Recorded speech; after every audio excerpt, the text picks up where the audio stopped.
Paper leak पर paper leak, उसके बाद नौजवानों का एक बड़ा आंदोलन देश में होता है जंतर मंतर में, उसके बाद शिक्षा मंत्री को इस्तीफा देना पड़ता है।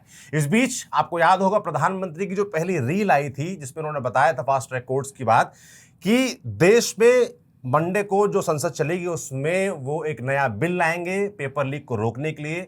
उस बिल को आज संसद में पेश किया गया। बिल का नाम है public examination prevention of unfair means amendment act 2026। Bill पेश हुआ, चर्चा नहीं हो सकी।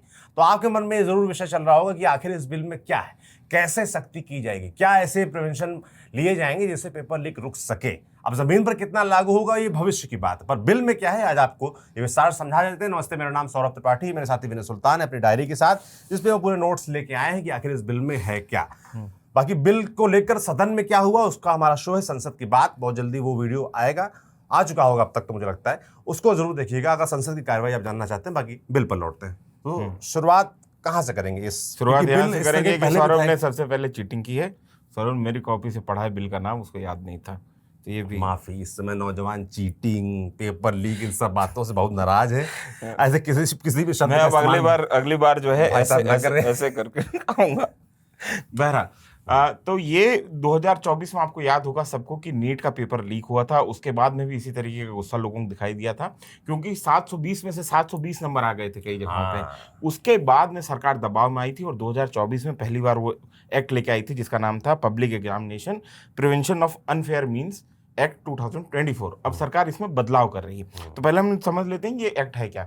ये एक्ट दरअसल लगभग सारे जो नेशनल एग्जामिनेशन है और स्टेट के बोर्ड्स हैं, स्टेट के पीसीएस के जो एग्जाम है और लगभग सारे बड़े एग्जामिनेशन जिसमें एनटीए जो भी एग्जामिनेशन करवाता है, यूपीएससी जो भी एग्जामिनेशन करवाता है, एसएससी जो भी एग्जामिनेशन करवाते हैं, रेलवे रिक्रूटमेंट जो भी एग्जामिनेशन करवाता है, बैंक पीओ के जो भी एग्जामिनेशन होते हैं, institute of banking personal selection, तो वो जो है सारे एग्जामिनेशन, इसके अलावा स्टेट के जितने भी बोर्ड हो रहे हैं, सीबीएसई के जितने भी बोर्ड एग्जामिनेशन हो रहे हैं, स्टेट के जो पीसीएस के एग्जामिनेशन हो रहे हैं, सब इसमें कवर होते हैं, मतलब इस एक्ट के अंदर आते हैं।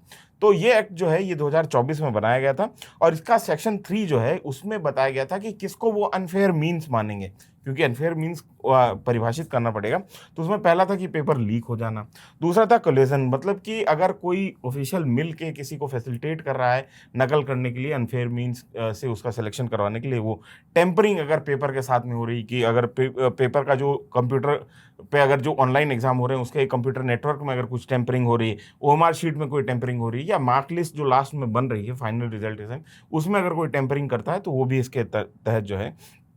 इम्पर्सनेशन मतलब कि जो प्रॉक्सी जाके एग्जाम दे देते थे कि किसी का फोटो लगा हुआ, किसी का आई कार्ड है, उस पर जाके एग्जाम, तो वो भी जो है फेक एग्जाम अगर कोई कंडक्ट करवा रहा है या फेक एडमिट कार्ड अगर कोई इशू कर रहा है, तो ये सारे के सारे जो हैं वो कॉग्निजेबल ऑफेंस थे, मतलब कि इसके ऊपर जो है संज्ञेय अपराध जिनको कहा जाता है वो थे, और इसके नॉन बेलेबल थे। इनके ऊपर जो अगर इस अपराध में अगर किसी एफआईआर होती है तो उसका बेल जो है वो उसको अदालत से ही लेनी पड़ेगी। वो नॉन बेलेबल एक तरीके से माना जाता है कि थाने में आप मुचलका भर के वहाँ से छूट नहीं सकते। कंपाउंडेबल है इसको अगर आपको गिरफ्तार किया जा रहा है public examination prevention of unfair means act में, तो आपको कंपाउंडेबल मतलब आपको कोई भी नोटिस देने की जरूरत नहीं है, 41 का नोटिस आपको नहीं सर्व करना पड़ेगा, आपको डायरेक्टली पुलिस जो है गिरफ्तार कर सकती है।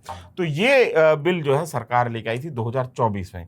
अब इसमें सजा का भी समय प्रावधान था कि क्या सजा का प्रावधान था, तो हम समझ लेते हैं। तो इंडिविजुअल अगर कोई ऐसी गलती करता पकड़ा गया है इनमें से जो भी अपराध दिया हुआ है, तो उसको 3 से 5 साल की सजा थी और 10 लाख का जुर्माना उसके ऊपर लगता था। सर्विस प्रोवाइडर जो कि कंप्यूटर जो एजेंसी है, जो कि टेक्निकल ग्रेड है, जो कि ये तमाम साइबर जो ऑनलाइन स्पेस में अगर जिसको वो करवाना है एग्जामिनेशन, तो अगर वो कोई गड़बड़ी करती है तो उसके ऊपर 1 साल का जुर्माना था और 4 साल के लिए उसको ब्लैकलिस्ट कर दिया जाता था कि 4 साल अगले 4 साल का जुर्माना, 1 करोड़ रुपए का जुर्माना और 4 साल के लिए उसको ब्लैकलिस्ट कर देते थे।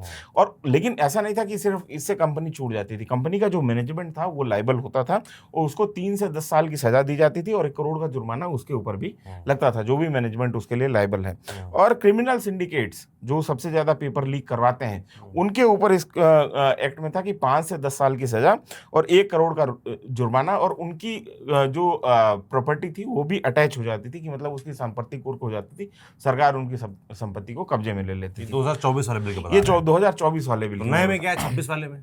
नए वाले में इंडिविजुअल की जो सजा है वो 3 से 5 साल से बढ़ा के 5 से 10 साल कर दी गई है। अच्छा, और इंडिविजुअल माने कि जैसे आप नकल मान लीजिए हाँ, करते हैं। मैंने कोई प्रॉक्सी बैठा दिया हाँ। तो एक प्रॉक्सी और मैं, तो वो इंडिविजुअल लेवल पे नकल हुई, हाँ, जो मुन्ना भाई वाली मुन्ना चीज़ें। भाई वाली। हाँ, तो वो तो वो 5 से 10 साल की सजा उसकी बढ़ा दी, जो 3 3 से से 5 5 थी वो साल 5 से 10 साल हो कर दी, गई। और 50 लाख का जुर्माना, जो कि 10 लाख का जुर्माना था, वो 50 लाख का वहां पे कर ओके, दी गई। हाँ। ऑर्गेनाइज क्राइम सिंडिकेट्स में सबसे ज्यादा सरकार ने सख्ती बढ़ाई है, क्योंकि वो सबसे ज्यादा रिस्पॉन्सिबल भी है है, हाँ। पेपर लीक के लिए। तो उसमें कम से कम 7 साल की सजा जो है वो कर दी गई, और 10 करोड़ का जुर्माना, जो कि पहले 1 करोड़ रुपए का जुर्माना होता था, उसको बढ़ा के 10 करोड़ रुपए कर दिया गया। मान लो कि कोई ऑर्गेनाइज क्रिमिनल सिंडिकेट है जो कि पेपर लीक के काम में लगा हुआ, अगर उसके अपराधी पकड़े गए तो उनकी उम्र बीत जाएगी ये जुर्माना भरने में, मतलब कि 10 करोड़ अच्छा खासा अमाउंट है। इसके अलावा कंपनीज जो पहले अगर वो गड़बड़ी कर रही हैं तो उनको 4 साल के लिए ब्लैकलिस्ट किया जाता था, उनको बढ़ा के 8 साल के लिए कर दिया गया है।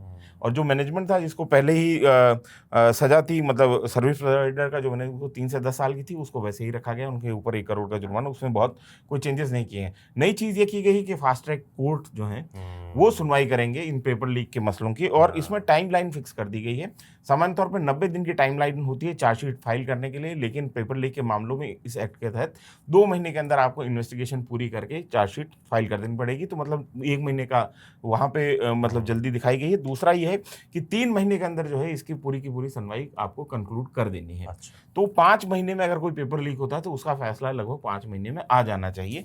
तो ये नए बिल में जो है बदलाव किए गए हैं सौरभ। तो नए बिल में सुल्तान कुल मिलाकर जो जुर्माना था वो बढ़ा दिया गया है, जो सजा है वो बढ़ा दी गई है, और कहीं ना कहीं जो समय लगता था पूरे मामले की सुनवाई में और फैसला आने तक में, उसको घटा दिया गया है। तो सख्ती करने का मतलब, जो सख्ती पहले थी 24 में, उसको और सख्त करने का प्रयास किया गया, मैसेजिंग देने का प्रयास किया है कि अगर कोई पेपर लीक में इन्वॉल्व होता है तो आपके साथ सख्ती से निपटा जाएगा, ऐसा संदेश देने का सरकार की तरफ से प्रयास किया गया है। सर, 2024 का जो बिल था उससे सख्ती बढ़ाई जरूर गई है, लेकिन हमने ये देखा कि इस किस्म के जो लेजिस्लेशन है वो समस्या का पूरी तरीके से हल नहीं है। दरअसल ये पूरा का पूरा पेपर लीक जो सिंडिकेट चल रहा है, ये बिना सरकारी तंत्र के सहयोग के नहीं हो सकता है, और सरकारी तंत्र में ही लोगों को सहयोग मिल रहा है। हो सकता है इस नए बिल के जरिए अगर कुछ लोगों को सजा होती है तो एक नज़ीर पेश की जाए, एक जो है कानून का इकबाल जो है उसको कायम किया जाए, लेकिन अंततोगत्वा आपको ये समझना पड़ेगा कि पेपर लीक बहुत बड़े पैमाने पे ये सिंडिकेट्स काम करते हैं। पहले भी हमने देखा कि जो पहले लोग पेपर लीक के मामलों में जेल गए थे वो बेल पे छूट के आ जाते हैं और फिर उसी मामले में लग जाते हैं। इलाहाबाद में हमने देखा कि लगातार जिस तरीके से यूपीपीसीएस के पेपर लीक हुए, एक ही सिंडिकेट का, एक ही आदमी का नाम बार बार जो है उन पेपर लीक्स में आ रहा है, और 2010-11 से कंटिन्यू आ रहा है। तो ये सिंडिकेट इस तरीके से काम कर रहे हैं, इनको जो है पूरी तरीके से ब्रेक डाउन करना और नए सिंडिकेट्स पैदा ना होने देना, ये सरकार के लिए सबसे बड़ा चैलेंज है। क्योंकि हर नौजवान जो इस देश का है उसको एक फेयर चांस मिलना चाहिए अपना कैरियर पाथ चूज करने के लिए, उसका बेसिक मौलिक अधिकार है, और उसके साथ में कॉम्प्रोमाइज नहीं करना चाहिए। और सरकार का ये काम है वो एश्योर करे, उनको ये भरोसा दिलाए कि हम जो है आपके साथ में कुछ भी अनैतिक, कुछ भी गलत, कुछ भी अन्याय नहीं होने देंगे। बिल्कुल, मुझे लगता है सरकार कहीं ना कहीं वो कोशिश कर भी रही है।